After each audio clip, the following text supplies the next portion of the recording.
If you are looking to learn a little bit more about Django channels, then do check out our React Django DRF channels project DJ chat. Link is in the video description. Hello and welcome to Very Academy. My name is Xander. Apologies, I've got a bit of a cold this week, but we're going to try and answer another community question. And that was, well, it wasn't really a question, it was just a request, I think, for push notifications. Now, I do read all of your comments, although I don't get time to reply to them. I just want to say thank you to everyone who supports the channel, whether it's just a comment, a like, or whether you purchase one of our courses. Thank you very much. Okay, so Ship366, I think, asked for push notifications. I did read another request for a push notifications from the Django admin site. So that's what we're going to try and focus on in this tutorial. And this will probably be a few parts, this tutorial, in terms of we're focusing on getting the basics started, and then I want to implement Celery in the next tutorial, and then we'll take a look at then how to implement this potentially with the API approach. So here we're just using the Django template setup. So this is what we're going to build in this tutorial. Here we have a Django setup with Django channels. On the right hand side you can see a few instances of our website running. Simulating the idea that there are multiple users accessing our website. So here we're going to send them all a notification. So here in the Django admin site, we're going to build a custom area in the Django admin site. And then that's going to allow us then to send a message to them or push notification. So hello, how are you? And then we can send a message to everyone who's currently accessing our website. So notice that their pop-up appears. They can go ahead and close it if they want to.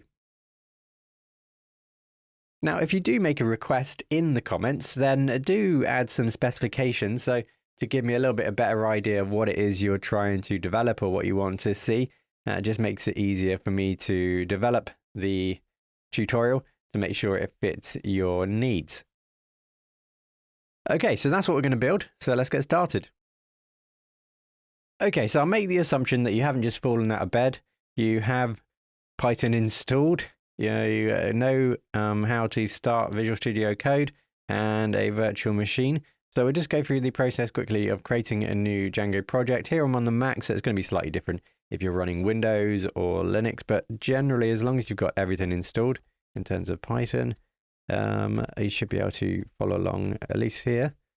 Let's create a new virtual environment, or however you create your virtual environment. We'll work within there. So here on the Mac, I'm going to type in source vent bin activate. If you're on Windows, you're probably going to type in something slightly different. So you're probably going to type in vent scripts with a capital S and then activate. Right, so let's go ahead and pip install Django. Right, so we're also going to need to install channels. So pip install channels, and then we just go ahead and pip freeze that.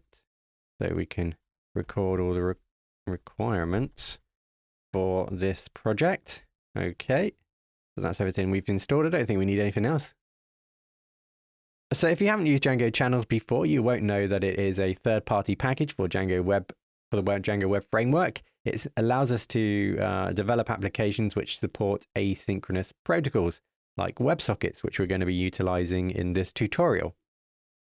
Right, so let's go ahead and create a new Django admin project. So start project. Let's just call this core. I'm going to use, just core.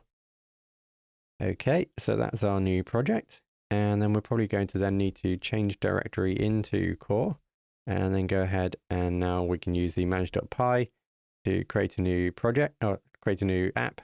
So start app, and let's call this app notification.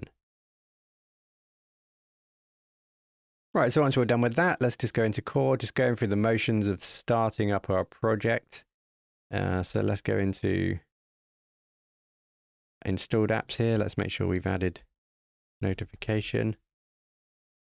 Yep, into our settings. Just ensure you've spelled it correctly. We'll soon find out if we haven't. Okay, so we're going to need to access the admin site. So let's create super user for, there's no table because we need to migrate first. Apologies. Let's do a migrate first. And then we can go ahead and create a new super user so we can access the admin site. So I'm just going to type in admin. I didn't type in an email, and I'm just going to type in admin. Press enter. You can't see that, but it is being typed in. There we go. Right, so we're going to need a template. Let's start with creating in the notification app a new folder. We're going to call this templates. So Django is going to look for this folder when it's looking for templates. So add templates right there. And then we'll go ahead and create a new template. That's going to be our notification page. So yeah, let's call that notification page.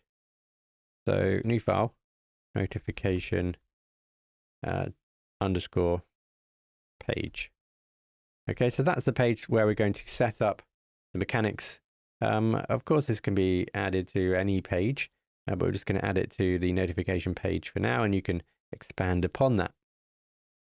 To speed up the process, we'll go ahead and utilize Bootstrap. So what we need to do, go into the docs. We're accessing here the introduction. So let's just copy this down. So this is a template set up for us to utilize in our page. There we go. So that should be our web page sorted for now. We're going to need some way of accessing that, of course. So let's go into our views in notification. Let's go ahead and create a new view. So here, zoom in a bit. Let's go ahead and create a notification page view. Let's take in request. So Django takes in the request, and then we go ahead and just return render. So it's going to stick together any data in the template request, and then this is going to be notification page. So it's just going to render our page we've just created, and yeah, that's it. Okay. So the last thing to do there, of course, is to make a URL. So we'll utilize the URLs in core. We won't build a new URL file for now. You can, of course, do that. So inside of the URLs, let's make a new path to our view so that we can access. It's going to be the home page. So views, or it will be views in a minute. But let's add that in first. So we've got to import our views. So from notification, let's go ahead and import all of our views. So we just need to hook this path up to our view. So inside of views, we have notification page view. All good. And we can give it a name, which can make it easy for us to access. And reference to, if we're going to build some links to it. Okay, so there's our path now completed. Right, so we should have everything up together now, so we can actually see this in action. So let's go ahead and manage.py run server. Now, if you can't type in manage.py like this, that's probably because you're not in the virtual environment. Maybe that's probably the case. So you probably need to type in Python 3 manage.py without the /. So let's go ahead and run the server. Port's already in use because I probably got somewhere. Django is running. So let me just try that again. There we go. Of course, we're told where to access this. So let's go ahead and do exactly that. Okay, and there we go. So we've got our website page up and running. Okay, so let's just quickly build up the web page. We're going to need a heading of some sort. So let's go for our nav bar. I'm just going to copy and paste one of the nav bars. That'll do. I'll copy that. Let's go back into the notification page. Going to add it to the top there. I've just copied and pasted it in. Make sure you put it within the body tags. Make sure you haven't removed any of the other code that was there other than the hello world. So that's the nav bar sorted. And then we'll go for a simple, so if we go into, for example, the examples. So we'll find some more examples here. Let's go ahead and just grab ourselves a hero unit. So I'll click on that. I'll right click here. I'll view the page source. Scroll down a bit. And we'll look for the hero unit wherever it was.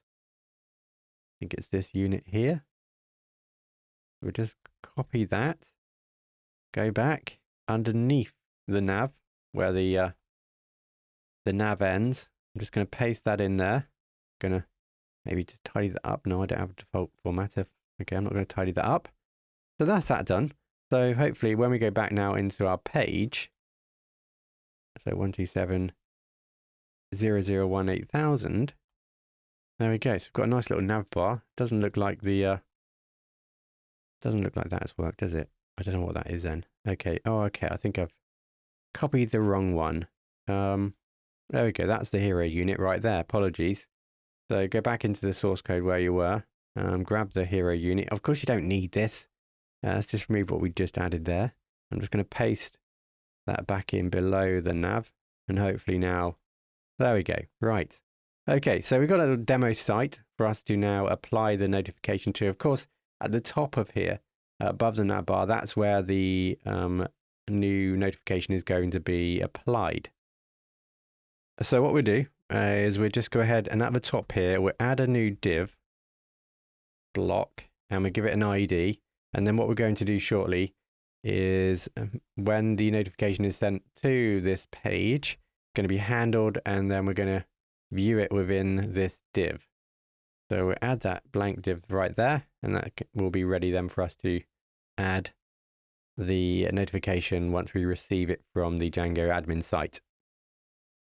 Now don't forget the link in the description. You can go ahead and download this source code. If you're finding it hard to follow along step by step, you can just go ahead and copy and paste it in and just follow along with the instructions.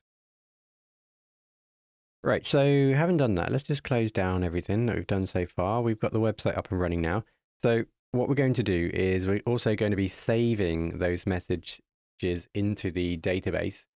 So we'll go ahead and quickly build a model for that. So you don't need to, of course, do this if you don't want to save those messages, but we'll go ahead and just save them. So we're going to create a new table called notification message equals models dot, this just be a text field, and then let's just make sure that we can maybe record when it was created. So created at, and then let's go ahead and add the date time field, and we'll add the auto add now. So that will add the time date whenever we update, add a new notification. Right. Of course, we'll want to see the messages, so let's just go ahead and quickly create the understring method. So it makes it nice and easy to identify which message we're looking at. So we'll return the data and reference it by the message that was sent. So we'll see that in the admin.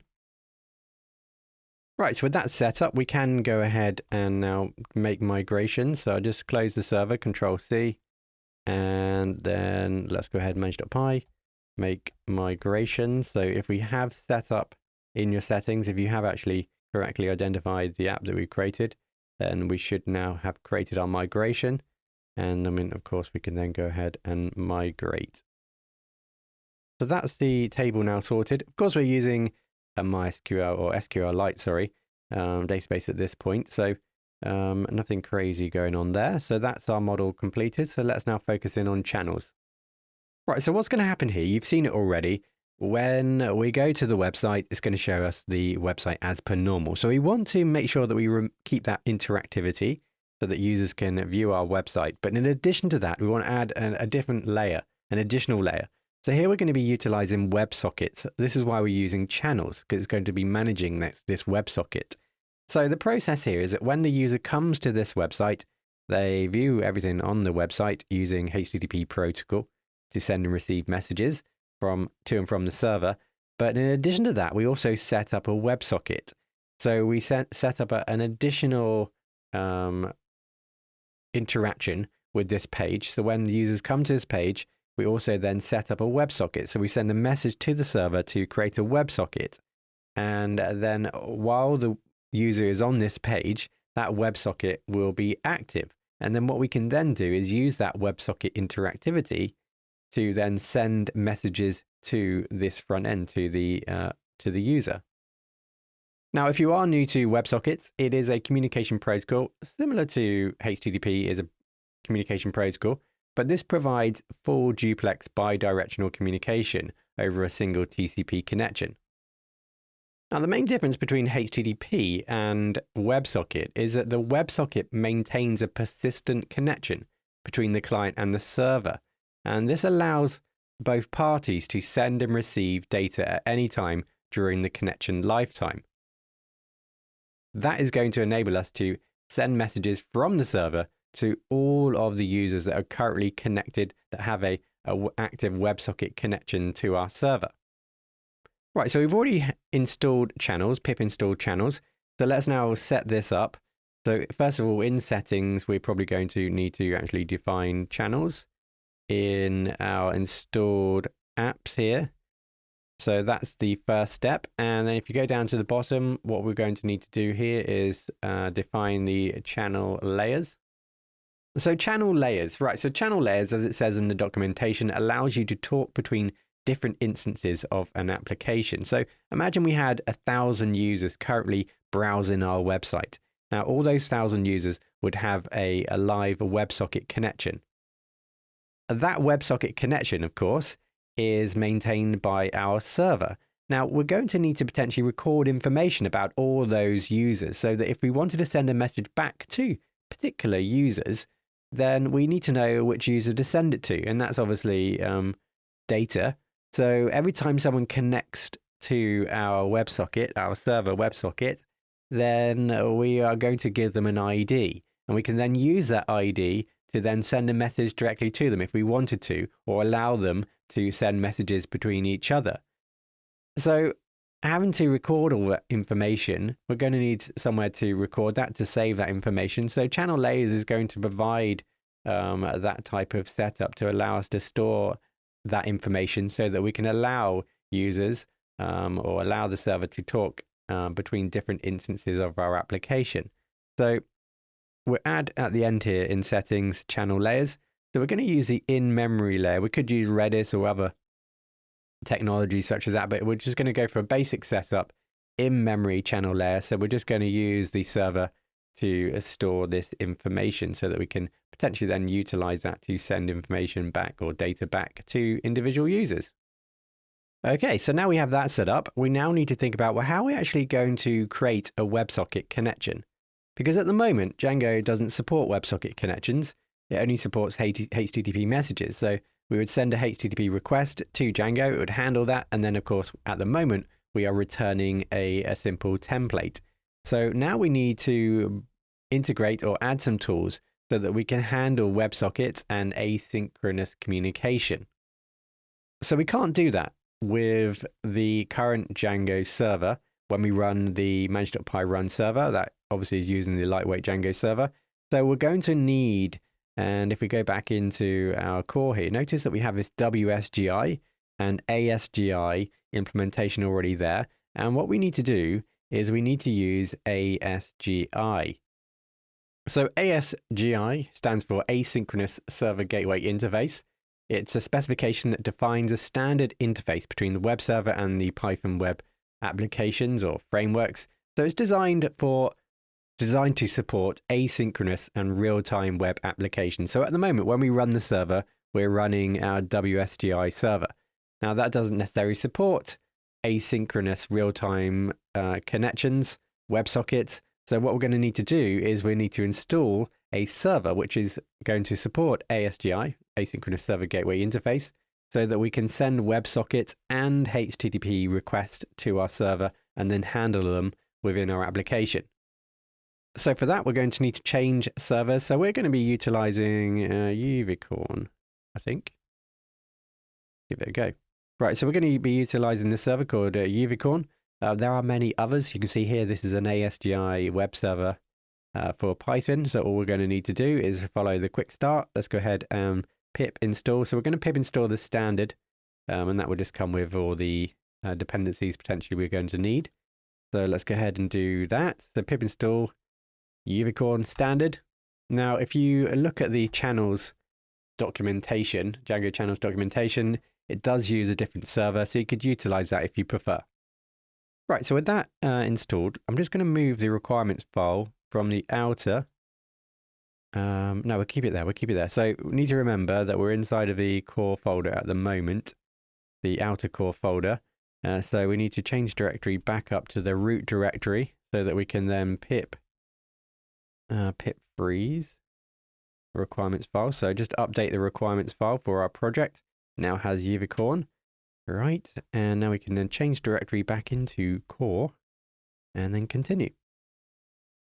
Okay, so now when we start the Django server, we're not going to be utilizing manage.py run server anymore. We need to run the Unicorn server, and that will run our Django application for us. So I'm just going to create a new file here called notes.md, and I'm going to add this new script here, this new line of code, which is going to start our Unicorn server. So you can see here that we're going to call Unicorn, and then we need to find the entry point into our application. So that's going to be inside of our core app here, core main app. Inside of here, we have the ASGI already set up for us. And that is going to be the entry point into our application. So we're going to need to utilize that to start our application. And we're going to set the port. We can define some workers. So this option sets the number of worker processes that Unicorn will spawn to handle incoming request connectivity. We don't really need to know too much about that now, but that can be useful to learn if you're going to deploy this application. So we can set the log level. Obviously, we're in development, so we're going to set that to debug and reload. So this option enables automatic code reloading. So when we change the code, it should reload the server. So it won't do that by default, which can be annoying because you have to restart the server every time you change some code, or that might be beneficial in your particular setup.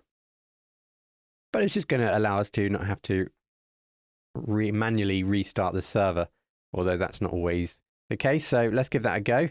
So what's going to be important here, before I run that, is where are you? That's what we need to know. So in the terminal here, obviously I've cd'd change directory into the core folder in this core folder. So we're now inside of our core project. So just make sure you find out where you are before you run this, because it's important that we call this, because obviously we're looking for the core folder and then dot inside of core, we have ASGI. So we need to make sure we run this from the right place in the terminal, otherwise it won't work. And there we go. So it says no module named notification channels. Okay. Now the reason why it says that, because we made a mistake earlier in our settings, well, I did at least, got to add the comma there after notifications. So if I do that, and then I just run Unicorn again, you can see that the server has started to load. So it looks like we are running, so let's just test this out. So let's go back into our web page, run it, and it looks like we're still serving the website. So we've just simply moved from the default Django lightweight server using WSGI, and now we've moved to an ASGI server so that it supports the WebSocket and also asynchronous communication. Right, so when you think about it now, we've got two things going on here. The server needs to handle HTTP requests. So when we access this website, we send a HTTP request to the server, and it also needs to now support WebSocket. So we need to build a WebSocket connection as well. So we're going to need to handle that. And so that's the next thing that we're going to need to set up. Right, so we now know this ASGI file is an entry point, a way of connecting the Unicorn server to our application. What we need to do now is to separate HTTP traffic and WebSocket traffic so that the HTTP traffic just continues to be sent across to our Django application. Obviously, it's then routed to one of our views, and then obviously our view will then handle the business logic.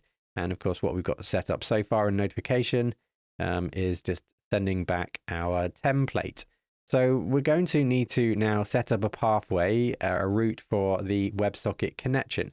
So what we're going to do here is from channels.routing, let's go ahead and import the protocol type router and the URL router. There we go. So these are the tools that we're going to need to separate, if you like, HTTP traffic, protocol traffic, and WebSocket traffic. So now here, instead of just the application equals get ASG application, which is our Django application essentially, let's just call that our Django application for HTTP traffic. instead of that now, we need to separate. So this is going to equal our protocol type router. What we're doing here is essentially just checking for which protocol request is being sent. So if I send a HTTP request, that's HTTP protocol, so that's going to be routed to Django. If I send a WebSocket request, it's going to be handled by what we're going to be developing shortly, essentially what is an ASGI application that we're developing. So that's the plan. Right, so here then, let's set up HTTP, and that's going to be sent to our Django application. So that's all handled nicely there. And then what else we're going to need to do here is now set up our WebSocket. So any WebSocket traffic, that's going to be sent to the URL root, and then that's going to be sent to, we're going to set up a URL in our URLs for WebSocket URLs. So let's just call this URL patterns. Okay, so I'm just going to pass it over to our URLs. So what we're going to need to do is from .import, let's import the URL so we can access them. Now you may be wondering why this is down here. Well, that's because the Django application doesn't exist. If I put this import up here, Django application hasn't been initiated yet. Okay, so it won't get initiated until a certain point. We need to actually set that up. So let's just set up our Django application. So Django application equals get ASGI application. So that essentially then starts our Django application, if you like. So the URLs don't actually exist until that point. So we need to make sure that the from import URLs is right here. And then what you can do to avoid any errors coming up with any of the linting tools you might have, iSort or whatever, let's just go ahead and avoid that. Right, so what I've done there is I've just told any linting tools not to check this for errors because it might need to be up the top. And obviously, if you're running iSort, it might accidentally add it to the top. So I've just told iSort, if you're using that linting tool, not to do that. Okay, so we now have a setup like normal HTTP traffic, which finds its way to the URLs, and then we can match it to a view. We're going to do the same thing now with the WebSocket connection. So we need to, in our URLs, so core URLs, we're going to need to set up what we defined as our WebSocket patterns. If you remember, so WebSocket patterns. So we're going to need some sort of WebSocket pattern, and here we're going to set up a path to that. So here we're using not HTTP, we're using WebSocket. Now you might want to use the secure version. We're not going to do that at this point. So just basic WebSocket, and then we're going to need a notification slash. So we're going to need to set up an endpoint. This endpoint is going to be used to actually create a WebSocket. So we're going to point our front end to that. So it builds a WebSocket, creates a WebSocket connection. And then we need to specify a consumer, which is going to handle all of the business logic. So we'll do that shortly, but we're going to connect this to our notifications consumers. This is like a view, essentially, but here in the WebSocket channel world. So we're simply, when someone tries to create a WebSocket that can be sent, it's going to send it to that location. Obviously, it's going to be handled here. Oh, we've got a WebSocket. We're going to send it to here. So it gets sent to this path. This path is then connected to our consumer, which is the logic, which is going to be used to actually send and receive data. So WebSocket consumer, we'll set that up in a minute, and that is as ASGI. So this is essentially an ASGI application we're building. Right, so that doesn't exist yet. So we're going to need to create a new file here called consumer.py. You don't have to call it consumer, but that's the general standard of doing things. Consumers.py, right? So we added that. So inside of our consumers file here, we're going to build a new class. So let's go ahead and from channels .generic.websocket. Here we're going to import, and we're going to be utilizing asynchronous.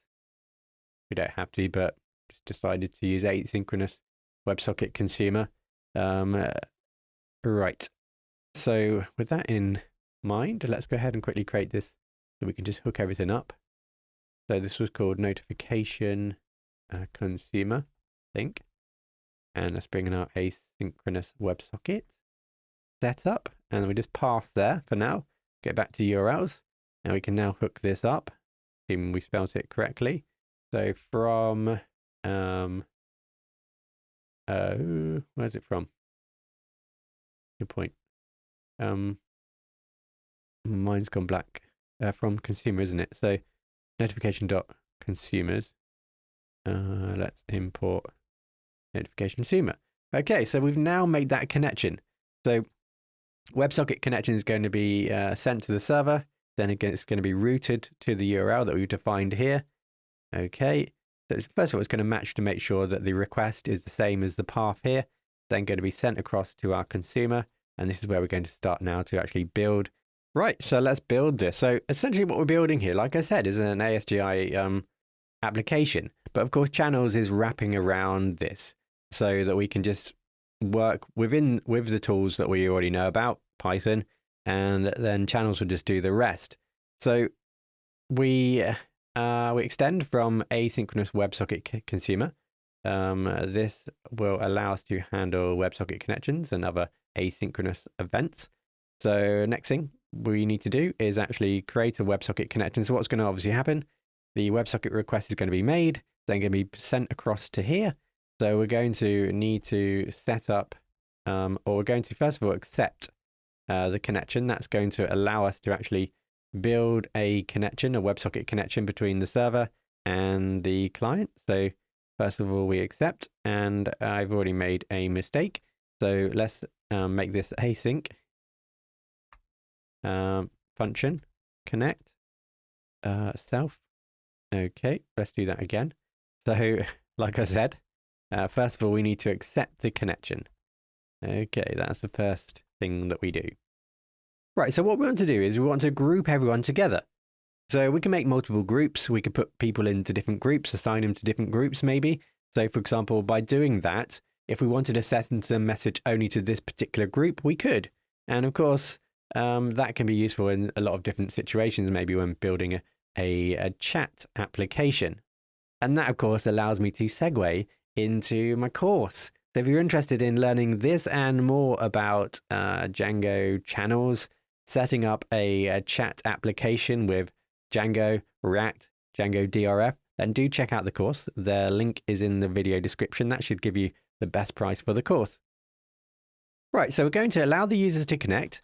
And then what we want to do is we want to then add them to a group. So we're going to use channel layer and then dot group and then add. We're going to add this user to a group, and that's going to be the note, we call it whatever you like, but I'm going to call this the notification group. And yep, self dot channel name. Okay. Right, so we now have a set of actions to undertake when the user connects. Okay, so we may want to also configure, for example, what happens when they disconnect. So let's go ahead and do that. Async function, disconnect. So these functions here, connect and disconnect, they aren't just being made up. If you read the channels documentation, this is how we're going to interact and develop our application. Close code. Let's just call this close code. So pass in close code. So we're just going to specify what happens when the user disconnects. So let's go ahead and group discard. Where are we? Channel layer dot group discard notification. Actually, I want to call it notifications. Self dot channel name.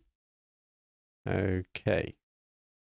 So when the client disconnects from the WebSocket, the disconnect method is called. Here we use the self channel layer group discard to remove the current channel connection from the notifications group. So we've essentially just removed that user from the group. So imagine if we were to set up maybe a list of all users that are currently connected, that'd be a way of actually removing them so that we can see who is still connected. Okay, so now we need a way of actually sending a message.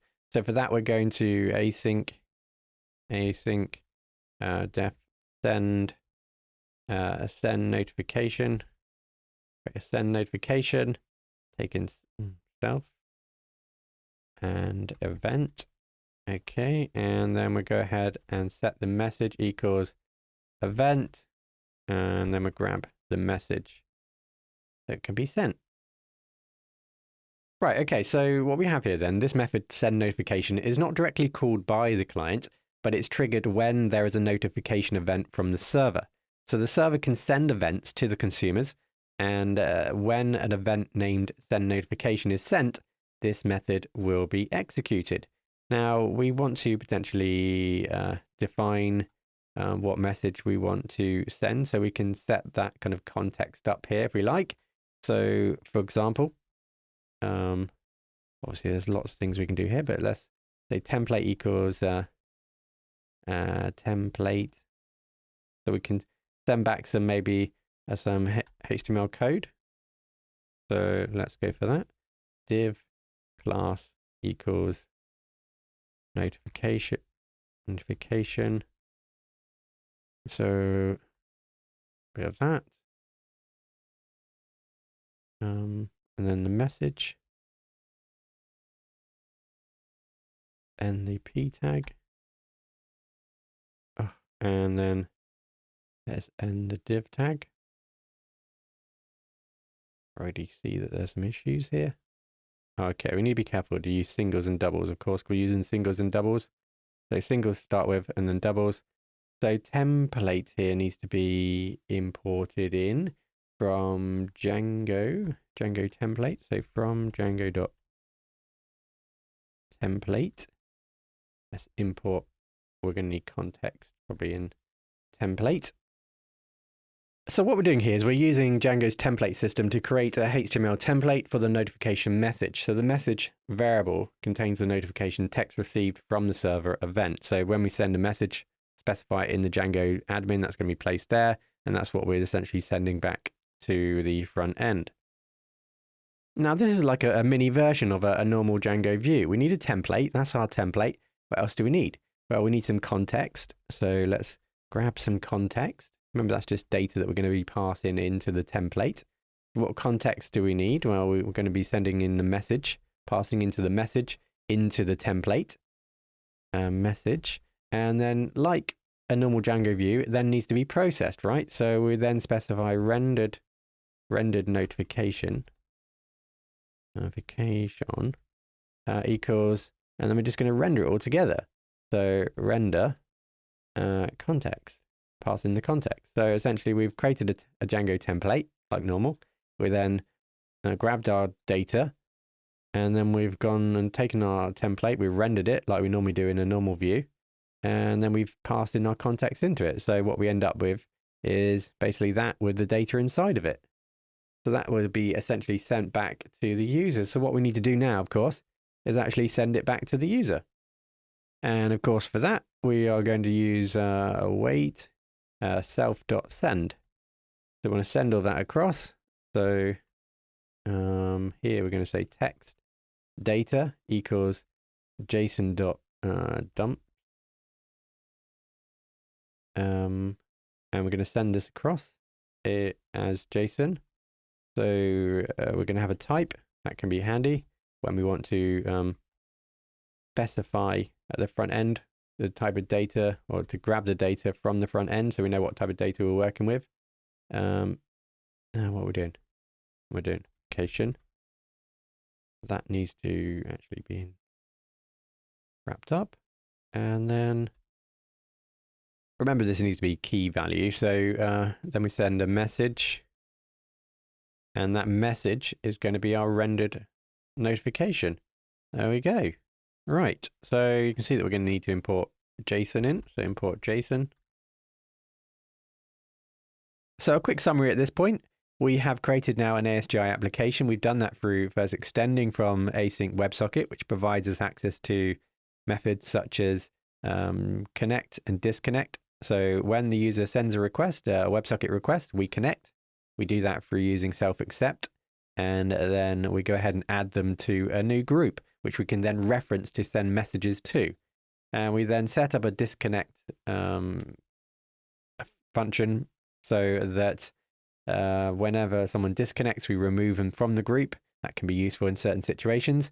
And then we've set up a way of sending a notification. So we pass in the data regarding the notification from the Django admin site. We then prepare that data. We then set up a template, which we're going to send back to the front end. And then we pass in the context and get that all ready. So we then render that together. So the template and the context gets rendered together. So it pretty much just ends up with this data plus whatever message we've typed in. And then we go ahead and potentially send it then back. Apologies, I mean, we can then send it back to everyone who's connected via the WebSocket to, in this case, this particular group. Okay, so we now have a way of handling the WebSocket connection notifications.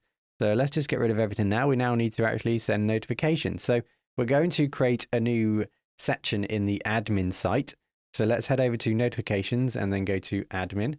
So we're now going to set up this admin site to include a new section called notifications. And we need to override some of the existing templates so that we can create a custom form and then handle that form submission. So first up then, let's create a new form. So you could do this many ways, of course you could. But we're just going to do it all from this one page, forms. Right, so let's create a new class. So class send notification form. That's the plan. So we'd extend from forms.form. Okay, so we're just building a form if you're wondering what we're doing. So that's forms. So we're going to build a form called message equals forms.character field. So this form is just going to have one field, which is just a character field. We'll give it a label. You can do whatever you like here. If you're familiar utilizing forms, or if you want to use your favorite tools to build a form, notification message. Let's just get rid of that so we can zoom in a bit or out a bit. So we've got a label and then we set a max length to 200, say. Okay, so the message can't be any longer than 200. That can be useful if you've got some sort of design constraint on the front end and it can only be so long. So there we go. So that's that in place. We now have a form. So let's go ahead now and at register admin.register. Let's go ahead and register notification. Yep. Okay. Now,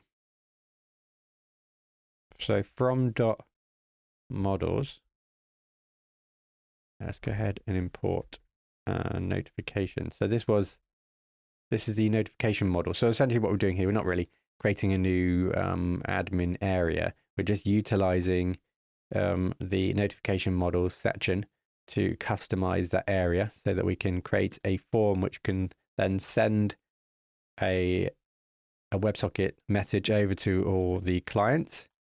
So here we've registered then notification, admin.register notification, and now we can go ahead and build some customization. So let's call this notification admin.model admin. Let's just pass that for now. Okay, so we're going to set up now some customizations. So the first thing we want to do, now the problem we got here with using the Unicorn server is that it doesn't render the CSS and JavaScript for the Django admin site like the normal Django admin does. So that normally means that we have to go into settings. So let's go into core settings here, and we just need to set up the static root files, or static, no, what am I talking about? Static root for the static files. Apologies. So go down the bottom here. Static. So we've got the static URL. So let's just add the static root. We're going to need to import OS. So we're just defining where to find the static files. So go back up to the top here. Let's import OS.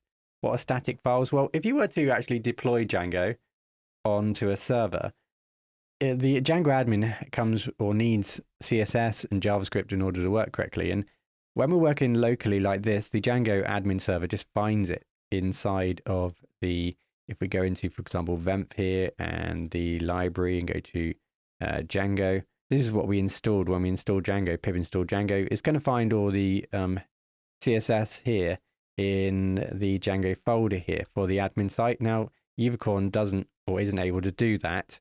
So we just need to set up the static files so that Unicorn can actually then render the admin site correctly. So once we've done that, we can then initiate the static files. So we do that by running .manage.py and then collect static. What's going to happen is a new folder is going to appear, static files. Give that a go. Okay, and inside of core, we've got now this new folder called static files admin, and you can see the CSS, images, and JavaScript for the admin site. So once we've done that, we can then run our Unicorn server, like it says, specifies here in the notes. So run that. Let's go back to the admin site, and I'll just log out. Now, it may have worked without doing static files, or at least you think it does. That's because it probably the browser has already cached those files, but eventually it won't work. So you will need to do that. So let's log in again. Now we've already set up a super user earlier. So admin, and now we have this new area called notifications. Now at the moment, what's happening? When I go into notifications, and notice up the top here, it's notification/notification. That's the link, all right? That's going to show all the notifications that we sent. Now, when I press add notification, here in the Django admin, we have now the path notification add. So what we need to customize is this form here to use our own form. So when we submit the message, it also then sends the WebSocket message over to all the clients. So we need to override this add form. All right, so to do that, let's go back into our admin. Let's drop that down. So here, really simple. What we need to do is just specify the add form template. So let's just do that. Add form template equals admin slash, and then our custom add form .html. So we need to create a new HTML page, and we can do that within our notifications app. Inside of templates, let's make a new folder called admin, and inside of there we just need to create a new file called custom add form HTML. There we go. Right, so this is our new custom form. Right, so inside of here we're going to need to create some sort of custom form. So let's go ahead and give that a go, I guess. So this is the add form. Now I'm just going to be lazy here and just paste it in. I just don't want to type it out again. So I will talk you through it, and you can pause and have a look. So let's see if I can wrap everything. There we go. Right. So what we're doing here then is we're extending from admin base site. Okay, so that's important. Here we have a lot of template inheritance, but basically that provides us the base for the admin page so that we can see all the other stuff here on the page. And then what we're doing here is we're adding a new block into this section, this add section, which is going to override, in this case, the current form that you can see here. Now, we don't have to override. There are ways to, if you want to extend, but here we're overriding. So we just need to specify here the block content, which is, like I said, it's going to remove all this other content you see here in the middle, all this other stuff here, and it's going to replace it with this. So we want to create a new form. Now, what's important here is what happens when we press send, when we press save. And there's two things we want to do right here. We want to send a message to everyone who's connected to the channels group, and we want to save the data to the database. So there's two actions. So the action here, we're going to send this request, this post request, when the user types this in, to the admin send notification area, which we haven't set up yet. And that's going to then process the data. So this is a form, so we need a CSRF token in place, and then we go ahead and we've just customized this form, right? So we've created this form so it has a label, and what we're doing here is we're just grabbing the data that's been passed in from the form here. So if I go back to, my, where are we? Yes, sorry. If I go back to, this is the form, remember? So we are passing that form in, and all we're doing here is we're basically just outputting it all. So the form label, and then we're just looping, I think, over any fields that we have in that form. So we're just grabbing the label and then the field. And what I've done here is I've set up rows. So I've set the form to be 50% of the page in width and to start off with 5 rows just to give it a bit of size. And then that's pretty much it really. I've added a button here. Obviously when someone presses that button, the action takes over and then sends it to that URL, which we need to set up. And then we can grab the data that's been inserted, send it to the user, add it to the database. Right, so now what we need to do is override the add view. Remember, we're still in this add view. So this add section, this add view here. So now what we've done is we've overrided this form. Obviously, we can't see it at the moment. You can see it's actually being utilized because it's trying to read the send notification URL. So what it's trying to do here in our form, if I just grab it again, it's trying to send that. So if I remove this action, in actual fact, it should work at that point. So refresh. No, it's not going to work at that point because I need to probably restart the server. Do that again. There we go. So you can see already that Django has looked for the template. I didn't need to do anything special there other than to specify inside of admin here, just specify the actual add form template and hook it to our template. And now Django is actually using that template. Now, one thing that is a bit concerning is the fact that it doesn't show the form. Actually, we're not passed in the form yet. That's why. Okay, but we can see the template in action. Right, so let's just put back the action in the template. Hopefully you didn't remove that. Let's go back to our admin here and let's finish this off. So we now want to override some of the functionality in the add view. So let's go to add view. Oh, we don't know all that rubbish. Add view. Okay. And let's pass in what we need to pass in. So the request. We want to set the form URL to blank. Blank that out because we want to define our own form URL. And then extra context equals none. So most of these are just required or expected to be passed into the add view. Right, so we need to now, in this view, we need to capture whether we have sent a message or not. So let's go for the old classic request method.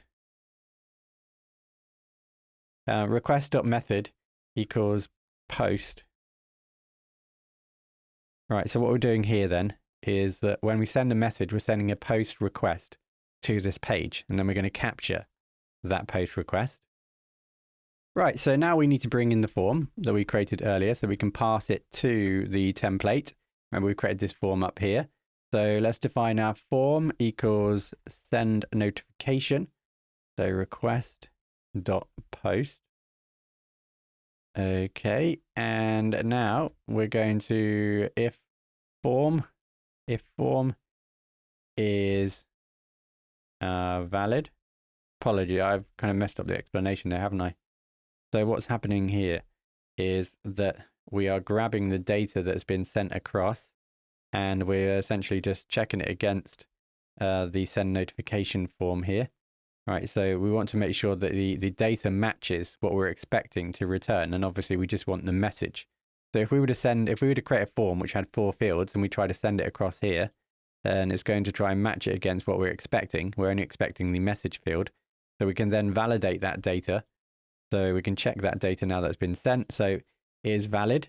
So if the data is valid, if the data is what we expect, then we can grab the message data from it. So we'll go into the form. We can clean that data and grab the message. And now we can do something with it, right? So if that is the case, well, the first thing that we probably want to do, well, maybe not the first thing, but one thing that we can do here is actually save it notification. We can save it to the database. So let's do that. So notification.objects .create. Let's grab the message that has been made and let's just save it to the database. So that's that in place. So we added the models earlier. So we've now saved that message to the database. Now, if, for example, we go to this page, we obviously want to show the form. Now, if we send a notification, what's going to happen is we're going to go to this page, but we're sending in a post request. So we're simply just capturing the fact that is the case. And we're going to then process that request and then send it to all the WebSocket users. We'll do that shortly. But obviously, if, for example, you go to this page and you haven't sent a message, if you just go to this page using a typical request, a GET request, then we're not going to initiate this bit of code here. So we want to just make sure that is the case. So if we just go to this add view page, we want to just show the form. Instead, you can kind of see that is already happening, but now we're overriding this. So we need to just specify that we just want to see the form. Right, so when we refresh this page, actually, let's just make sure the server's turned on. When we refresh the page, non-type object has no attribute header. Okay, let's just try that again. Okay, we've still got an issue here. We'll deal with that shortly. Let's deal with that now. So we will need to return something, of course. I think that's the issue at this point. So let's go ahead and return. So super add view add underscore. Let's get this right. Super dot add underscore view. And then request a form URL, and then any extra content equals context. Okay, so hopefully with that in place, go back and refresh. Okay, and name context is not defined. That, of course, is the case. We haven't done that, so let's add the context form equals form. Apologies. And then let's go ahead and add, that isn't going to work yet, context equals self.get change form initial data, what we're looking for, a request.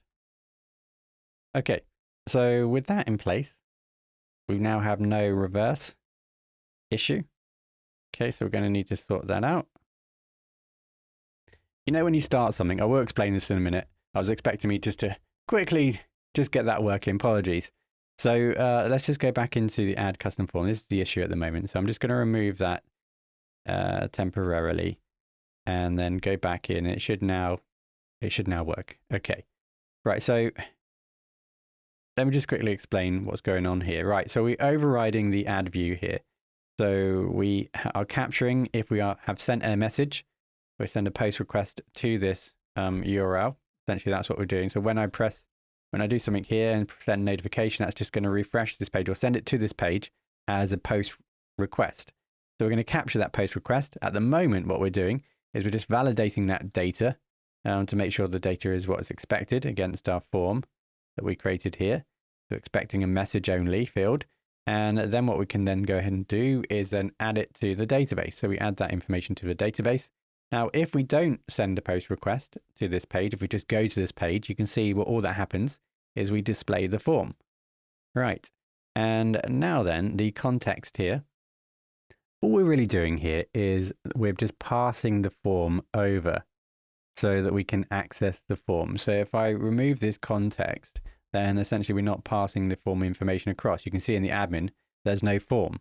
So I'm literally just building the context here so I can pass it across to the template so it can then actually render that form as expected in our template that we generated. Right, so we should have all the functionality now to actually send a notification. You can see it's actually being saved in our database. So yes, I'm sure. But let's try that again. So notice it's been duplicated at the moment. We'll sort that out shortly, but you can see what's happening here. We are actually trying to send a message.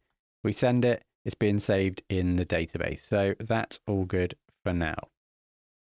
Right, so now we need to bring in channels. So I'm just going to go back to our custom add form here. Just going to add this action back in. So we've got the code to send it to the admin send notification. So we know where to send that data so we can capture it and send it through channels. So add that back to custom add form. Right. So now we need to add some of the functionality so that we can send that data through channels. Right. So let's go back into our consumer here. Let's just remind ourselves of what we've done here. Now, one of the things we did here was we created a channel layer or group. Sorry, we added everyone into that group. So we're going to need that group in order to know who to send the messages to, right? So we're going to send it to anyone associated to this group. Now, obviously, anyone who builds a WebSocket connection is going to be added to that group. So I'm going to need that resource. That's one thing that we're going to need there. And then in addition to that, we need to remember that we are using send notification to actually send the message. And we need to remember that when we do that, we then pass in the message. Right, so we've got type and message. Right, so that's what we're going to do next. So let's go back into admin. This is really quite simple, in actual fact. So first of all, from channels dot layers, let's go ahead and import get channel layer. And remember we're working asynchronously. So from asg ref.sync. So because here we're using a function that isn't asynchronous, we're going to need to just define this functionality in here as a asynchronous function. So we use async to sync to kind of like bridge that. So that brings that tool in. I don't think we need anything else here at the moment. So right, so once we have added that to the database, probably need to, in all honesty, we probably do that last because we want to make sure that the actual data has been sent before we save it maybe. But let's go ahead and set the channel layer. So channel layer equals get channel layer. Okay. And then we then use async to sync. Channel layer dot group send one send, and then where do we want to send this? So specify a channel layer, async sync. So we're creating an asynchronous functionality here. Channel layer, we're going to send it to the group. So we need to specify which group we want to send it to. That's the first thing. So that's going to be the group called notification. S, I think. Yep, I think that's the name of the group. Yeah, that's the name of the group we added. Okay. Oh, sorry, here. We've added that group, so everyone's part of that group. So we've simply just found, or we've grabbed the tools to be able to select a group, notifications in this case, and now we need to just specify what we want to do. And obviously what we want to do is we want to send them a message. So let's specify type. Now the type is going to be the name of the function we created, which is going to be send notification. And then we want the message. So the message we're going to send is, well, the message that has been cleaned in our form that we've typed in the Django admin site. And that's pretty much all we need to do there, in actual fact. And then we just return. So let's go ahead and return HTTP response redirect. So whenever someone types something in and presses send, we're just going to redirect them. Just bring that in, see if we can. We can. Okay, so we bring that in. So we're just going to redirect them. Where are we going to redirect them? Well, let's go back.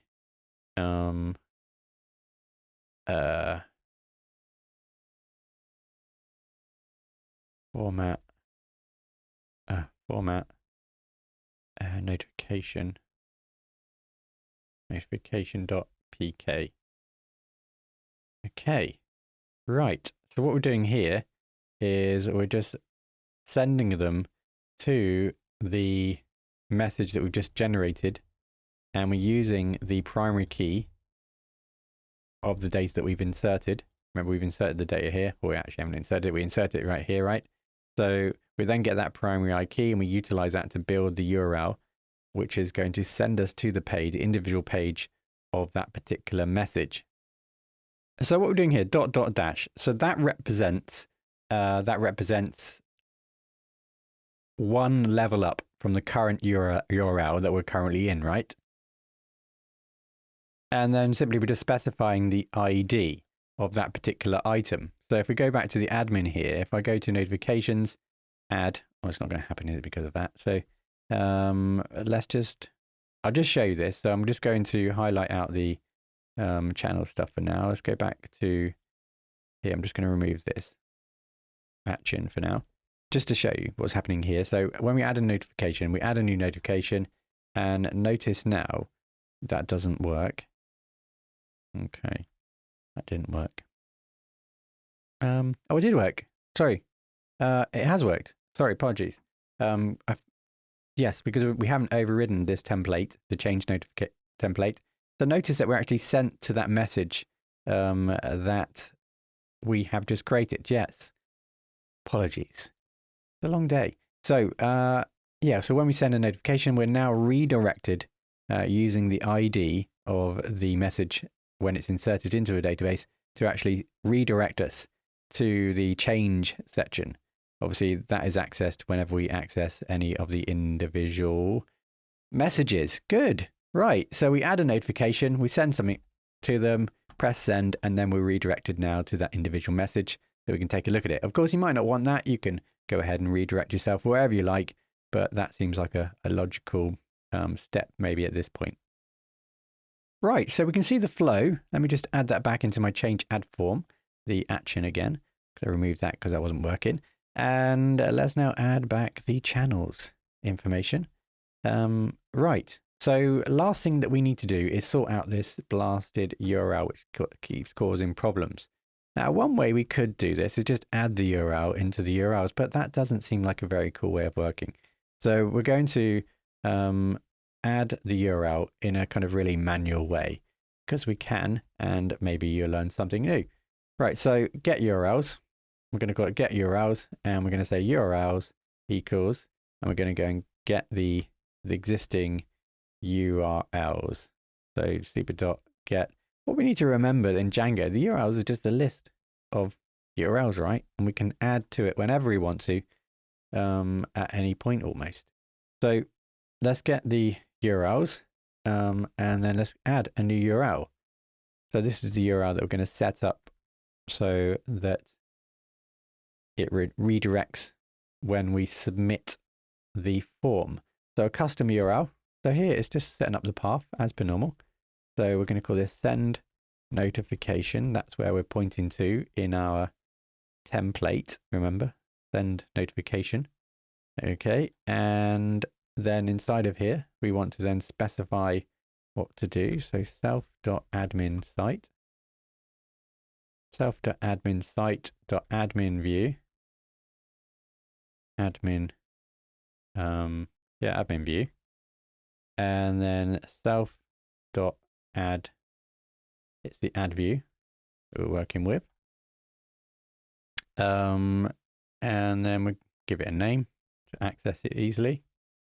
So name equals send notification. There we go. So you can see here we're calling it via the name, send notification. So that's that done. Let's just make sure we finish it off with maybe a comma. That's the path, and then we just need to return that, to return custom URL plus URLs. We just updated the URLs. Right, so we're going to need to bring in path like we would do normally. So let's go ahead and import from Django URLs. And that's a method to generate a new URL without actually adding it to the URLs. Okay. So that's the URL now completed. So hopefully that should all work nicely. So let's give this a go. Right. So let's just make sure the server is starting. Server started. Go back into notifications. Let's just remove everything we've done so far. Yep. And let's add a new notification. Hello. See if anything happens. Okay. So it looks like we're linking okay. It's been added to the database. Now we just need to work out and finish off the channels to make sure that we're actually sending that notification, receiving it from the front end. So notice here that there's no information regarding whether we've sent that via WebSocket or not. And the reason why that is because we don't actually have any WebSocket connections yet. So we can't send that message to anywhere because there are no WebSocket connections. So we now need to go to the front end and set it up so that it can establish a connection and receive messages from our server. Right, so now we're going to have to crack out some probably vanilla JavaScript here. Let's go back into, I've already forgotten, notification. Where are we going? Templates? Oh yeah, well, yeah, okay. So this is what we've got so far, a little bit of Bootstrap, and we've copied and pasted this so far. So what we're going to need now is some sort of method of actually connecting to a WebSocket and then handling the messages that are sent to it. So there's quite a bit of work here I think that we're going to need to do. So let's get cracking. Right. So we're just going to add this to the bottom here. You can add and import the script in if you like, but I'm just going to add a one-page setup here, and you can do whatever you like with it. So first of all, then script. Let's just drop that down because it's going to be quite long.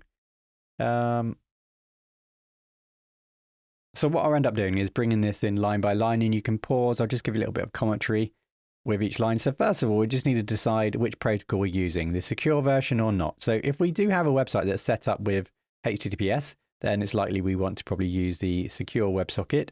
Else we're going to use WS, which in our case, that's going to be the case because we don't have HTTPS set up.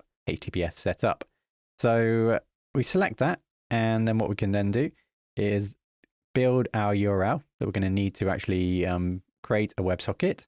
This is the URL to the server, which is going to be set up with the WebSocket protocol that we defined here first, decided on WS or WSS, and then the current URL. And then we're going to extend that, or the host, sorry, not the current URL, the host, that is going to be 127.0.0.1:8000. And then, of course, the link to the WebSocket URL in our server, which is /ws/notifications. So just make sure you line all that up.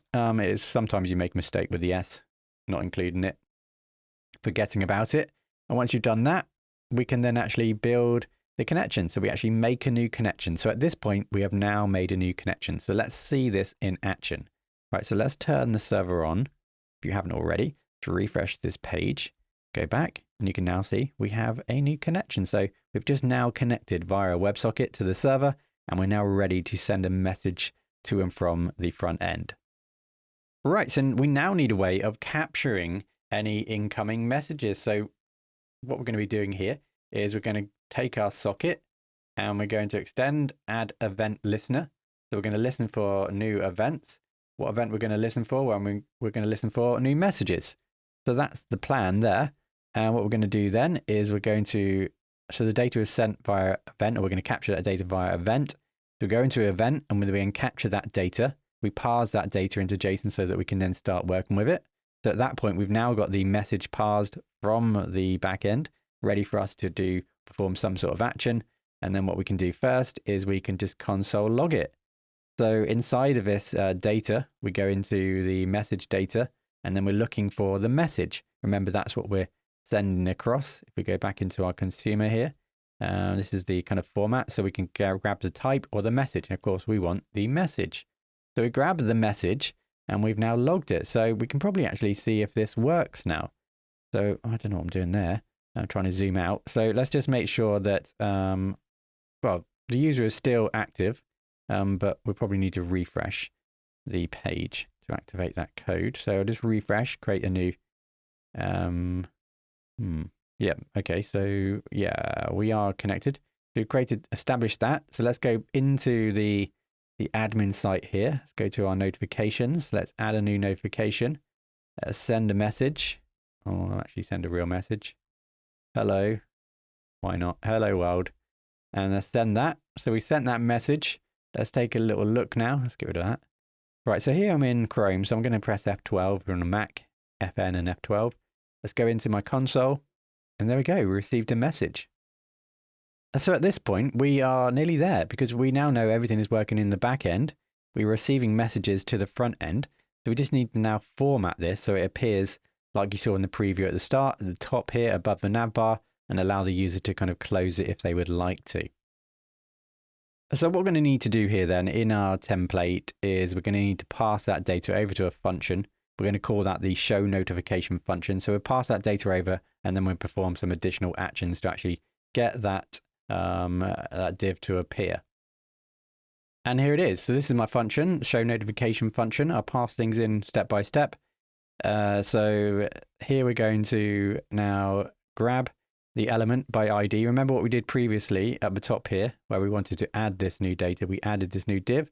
We called this, we gave it an ID of notification so that we can identify it and actually then inject some data into it whenever we need to.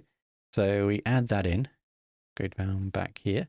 So get element by ID, which is notifications, right? And now we need to actually create this new alert. So we create document.create element. So we're creating a new element manually here. We're going to add some class items. So this is a manual way of creating a new set of divs here. So we're going to add in a class list. So this is from Bootstrap. So here I'm creating an alert. So if you go to the Bootstrap documentation, Bootstrap, and have a look if you're interested in the docs here, what we're looking for is an alert. If you go into alerts, this is going to tell you and show you how to actually create different colors, etc. And you can see the different classes that are being used. So here I'm just passing in the classes that are needed to set this up. I removed the margin at the bottom. I've also, actually, something else I need to do, which I've forgotten, is I need to add, because normally the alert has rounded edges. So I'm sure there's a way of doing it, but for now, up the top here, just before the body and after the head, I've added this style to remove the border radius. I'm sure I can do it down in the class, but I've just added that there. So if you want to get the border radius removed, done that. Right, so once we've done that, we can now move on and set the attribute, our role. So here we're just, again, setting up our div still. Set the role to alert, and then we can then set the alert to inner HTML. We're just specifying essentially that we're going to place it, apologies for keep scrolling, we're going to place it inside of this div here. So the code is going to go right here. Okay, so that's that solved. Now what we need to do is, remember we're passing HTML back from the back end, and that's that's essentially what we're kind of passing in there. That's what we're passing in. That includes the rendered template, remember, from the back end. That's what's being outputted. So you can check that HTML shortly. So now we need to create a close button. So let's create a close button. Right, first thing then, again, create a new element, button in this case. Set the attributes, so let's set the type to button. So I'm just trying to follow the Bootstrap principles here, creating this manually. I'm going to add some class lists to it to actually create the button using the classes from Bootstrap. Set some attributes, just following along with what's required from Bootstrap. And then that's pretty much it, really. That's the close button. Happy days. So we need to append the alert to include the alert div. So here we have created, well, actually, let me just explain it again. So what we're doing here, you notice that we have created this new constant alert div. What we're doing is we're creating this div inside of it, and we're kind of appending it, right? We're updating this alert div. And what we've done here is we've created a close button, okay? And then at the end here, what we've done is we've added the close button to that alert div. Okay, essentially we're just constructing very manually a structure here.